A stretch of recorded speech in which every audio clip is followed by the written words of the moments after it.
Guys, hi guys, good morning. Lakas ng hangin. Yan yung mga bees natin, oh.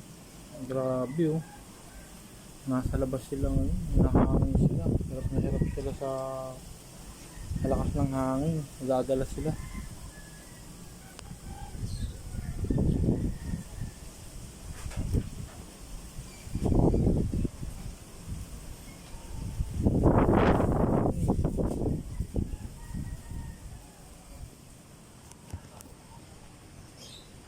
Yan yung mga bubuyog natin, guys, oh. Yung bahay nila, oh. Dadala sila sa lakas ng hangin.